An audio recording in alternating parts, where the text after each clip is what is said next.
You're listening to Shoe In, covering the ins and outs of all things footwear, from sneakers to heels, loafers to slippers, and every type of shoe in between. Brought to you by the FDRA, the Footwear Industries Association focused on retail, trade, politics, and fashion, helping create and enhance conversations on all things footwear. Hey, Shoe and Show listeners, welcome back to another exciting edition of the world's greatest footwear business podcast.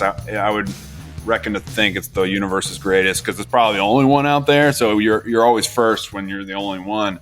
You're also last, but we'll set that aside. Thomas Crockett, my partner in crime today. Thomas, you and I have been feverishly working for, Lord knows how long at this point, to get duties down and to rein in costs, at least from a regulatory perspective. We can't control trillions of dollars of free money into the system. We can't control margins as it relates to the movement of goods or oil prices or all the things that our members are faced with.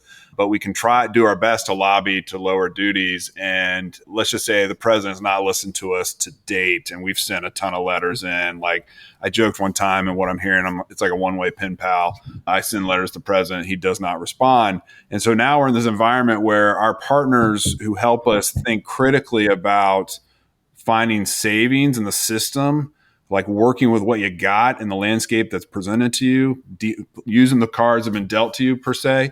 It's so important to have these conversations. And our guest today is a friend for a long time, a partner for a long time. And she has just got back from traveling the world and doing her best to do the same thing we're trying to do. So who's on Shoe and Show with us today, Thomas? All right, we're very excited that we have our good friend Nicole from KPMG, who, as Matt said, has just been around the world looking at these issues. And Nicole, thanks so much for coming on the show. Would love to hear about your trip. Where all did you go? And what was the big trade issue that you were hearing on your trip?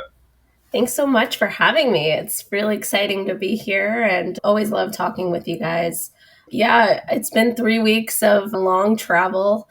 It's been really great, but really long. I started my trip in Hong Kong, and then I popped over to Shanghai and back to Hong Kong. Then I made myself a bit west, heading to Istanbul, and then ending the trip in London. So a lot of trade happening across borders. What was kind of the highlight of the trip? What was your favorite part? So it's a lot of different places that you went. Yeah. Well, the whole trip was really amazing. I think maybe starting from the East, my favorite part of that trip was really getting to interact with all of the retailers out there in Southeast Asia. We hosted a for sale training over there for all of the vendors and factories that are either currently participating in for sale or looking to participate in for sale in the face of tariffs right now. So that was great. And then, of course, the food was wonderful over there as well. That's always a highlight of the trip over there for sure. Now, we were talking before we hit the record button, Nicole, and you mentioned that your clients are more interested in for sale than maybe ever before. I don't want to put words in your mouth, but why is that? Is that true? And then why do you think that is? And then what are the conversations that you're having as it relates to for sale? Yeah. So, for sale, you guys have been hearing about it for, decades at this point, but with all of the additional tariffs that have been imposed over the last several years, and the footwear industry being heavily impacted by it for decades as well, the need has risen to start figuring out how to save. And for sale seems to be the most reliable way, or one of the most reliable ways, to lawfully reduce the duty burden, or at least attempt to. There obviously comes compliance with that as well, that companies are really taking seriously, just given the era of enforcement. But I think right now it's really critical that, looking at that import value has been critical, whether it's from an unbundling of non-dutiable cost standpoint or from the first sale standpoint. And what is, just for somebody that's listening that's not familiar with it, has never heard of first sale, can you just give us kind of a 101, or what is it? How does it work? What's the importance? Yeah, so for sale, first of all, relies upon a multi-tier transaction. So if you're buying directly from the factory, that is not the, I guess, ideal setup for first sale, because what first sale allows you to do is utilize the cost coming from the factory instead of the retail markup value that might come from a middleman that's involved in a transaction. So companies can pay duty on the value coming from the factory rather than the value coming from the middleman markup, which, in any, in the given industry or even in the given with the given brands could vary greatly, from 10 to 30% potentially. So it could be a considerable duty savings to importers bringing goods in under this model. Well, one of the things over the years that we've heard, I think apparel has used this more than footwear for a variety of different reasons. But one of the things you hear about is the compliance aspect of it, Nicole. So the paperwork involved, and if you're, kind of making the case that you have an arm's length relationship, not you, but the factory has an arm's length relationship with the middleman and all that goes into that. How do you all at KPMG help companies navigate those requirements as it relates to the paperwork side of things? Yeah, so we take compliance really seriously, as we want to make sure we're setting everyone up for success. So there are 4 criteria for companies to meet. The transaction needs to be a true sale, a bona fide sale. The transaction needs to be clearly destined for the United States. So the goods have to ship, with the exception of maybe a port stop, directly to the US. Third is that arm's length piece, or that, for the lack of better words, goods are priced at fair market value and they're not being undercut for customs purposes. And then the 4th criteria is that there's a documentation trail to support these transactions. So from an arm's length standpoint, companies really, there's a misconception that if you're a related entity that you don't qualify for first sale. But that's not exactly the case. It does mean that there's additional work necessary. It does mean that we'll have to take a look at the pricing and the financials of the entities to ensure that the goods are obtaining the right markup and all cost plus a profit, which is ideally how you satisfy that arm's length piece. But it's definitely doable. We spend a lot of time in Asia the last few weeks and sat there and looked at these numbers. And, surprisingly, a lot of these entities can satisfy that requirement. It just takes diligence. And we help companies go in there, make sure they're checking all of those requirements and ensure that even when sometimes companies are a bit hesitant to provide that level of information, that's where we sort of shine and are able to get in there and have those conversations without the companies and the middlemen and the factory feeling as if the importer is taking a look at their margins and taking a look at their profits. So I know that was a long-winded answer to say, there are many requirements here, but we help them navigate them. One other area where I know we've talked about this too, that you see a lot of opportunities and also a lot of challenges, is the e-commerce space. Is that something you heard about on your trip? Is that an issue that you see some opportunities with e-commerce? I'd love to hear your thoughts on that too. Yeah. So right now, I think companies are using all different types of levers, right? For sales one, duty drawbacks, and other, now companies are looking at, how am I getting my goods to customers? So as they're evaluating their supply chain, they're ensuring their supply chain is secure. They're now thinking about, well, how does that impact my distribution chain? And how do I bring down costs even further? And that's where all of these discussions around Section 321 come in, where companies are saying, can I leverage it? There's a lot of uncertainty around it. What do we do? And really what I'm hearing out there is a lot of different strategies around where to set up warehousing, but also, with the new bills that are out there in Congress and in the House and the Senate, what will that mean to us as far as being able to maximize the e-commerce strategy into the US?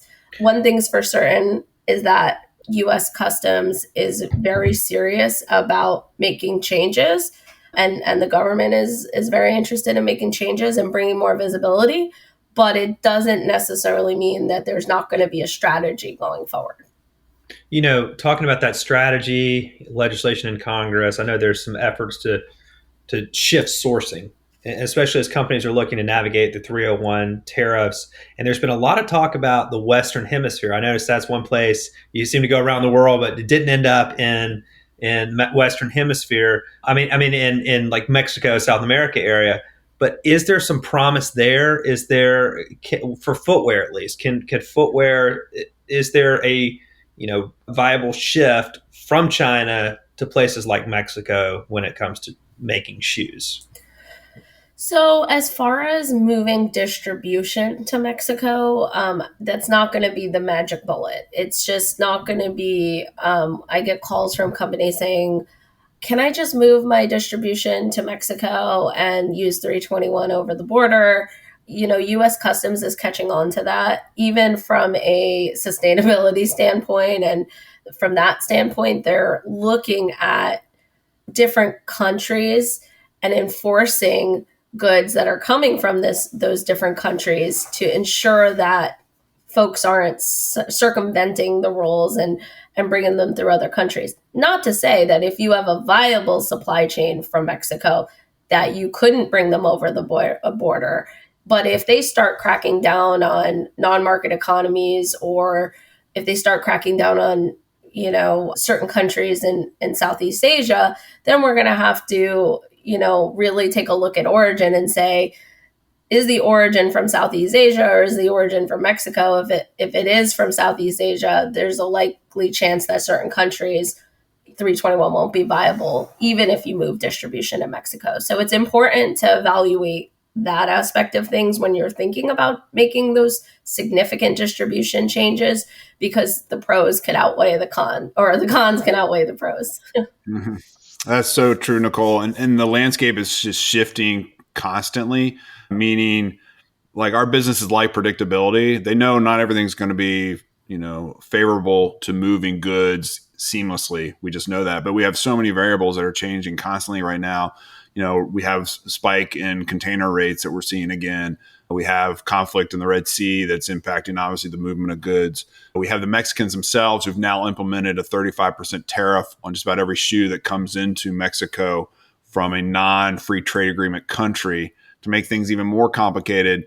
If you let's say you assemble parts of a shoe in the U.S. from Asia and ship them to Mexico and they don't meet the rule of origin under the USMCA, they all too will also have the 35% duty added to it. You have Congress staring down the barrel, potentially eliminating or reducing de minimis significantly. There's just so many different ways in which the landscape is shifting under our feet. And it's so hard for your clients and our members to really navigate this and have any kind of long-term strategy, because it might be taken away. The MTB was just reintroduced in the House. Will that move again? GSP has been passed in the House. So there's just so much to keep track of that I know your day is just filled with just trying to navigate all the different changes that impact our members and your customers. Yeah, absolutely. I think that's going to be the key to moving forward, is really staying abreast on all of the changes that are out there. And I think that's also where we're seeing a lot of benefits from technology and Gen AI, because, how does a trade professional or any professional stay on top of all these changing regulations? It's going to be utilizing automation and technology to not do your job for you, but to help bring together the information that's going to allow you to stay on your toes, to pivot as these changes happen. Thomas and Nicole will be with us at the Shoe Sourcing Executive Summit in New York at the New York Stock Exchange on July 16th. Nicole, any kind of insights or previews of what you'll talk there and with a live studio audience, if you will, as Thomas as the MC? Well, we don't know what changes will happen between now and then. So, as in the spirit of being pivotal, I'm going to stay on my toes and say, I'm definitely going to talk about savings. We're going to see what happens over the next month or so that I can bring the most fresh perspective to the audience that I can. That's a good point about we don't know what's going to happen between now and then. I mean, thinking about 2025 and beyond, we really don't know. There's so many different scenarios that could play out. And we're hearing all this rhetoric around massive tariff increases in different across the board in some cases from some candidates. Obviously, the President Biden has just increased tariffs on a number of goods. Thankfully, not footwear, but several key areas like electric vehicles have seen quadruple tariffs. It just seems to be an era where tariffs are now seen as a tool, and we just don't know how that tool is going to be used next year. How do you prepare, or can you prepare long term for 2025 and beyond? What do you tell your clients as they're trying to navigate all these different scenarios? Well, right now, I would say my biggest suggestion would be use your data. I'm seeing a lot of companies use technology and automation, and they sort of do a technology assessment or an automation assessment to understand, like almost live, semi-live, what the impact's going to be in certain type of scenario changes, as well as pairing that with all of the soft programs you can use that maybe are not, a heavy technology implementation or so. And they pair those together so that they can adapt to what's coming. And I think that what we've seen in the past and what we've seen in the present has told us that we almost have to prepare for the worst as far as tariffs go. So my suggestion is, keep partnering with, the industry organizations like FDRA, stick close to your data and leverage automation, and then continue using these programs and try to maximize them. Data can help you and automation can help you ensure you're maximizing those different programs while you adjust to what can happen next. Yeah, that's a great way to close, Nicole, and just wise advice. And so we appreciate you coming on. We appreciate your partnership. You show up all the time. You've been with us year after year, and we're so grateful for that. And again, folks, Nicole will be with us at the New York Stock Exchange on July 16th. For more information about her appearance there and about the entire event, you can go to shoesourcingsummit.com. Nicole, thanks for coming on Shoe and Show. We really appreciate it. Thanks for having me. Great chatting with you guys. Yeah, no problem, folks. This has been another exciting edition of the Shoe and Show podcast. You can go to shoeandshow.com for our hundreds of episodes that cover just about everything that we can cover possible within the footwear industry. Nicole's just another great example of our amazing partners that we have within the industry itself who are guiding us and providing the wisdom we need to make better business decisions. And we love being able to capture those conversations here on this podcast. And so make sure you subscribe, share it with family and friends and coworkers. And until next time, Shoe and Show is out. Shoe In has been brought to you by the FDRA, the Footwear Industries Association focused on retail, trade, politics, and fashion, helping create and enhance conversations on all things footwear. For information about FDRA, visit fdra.org.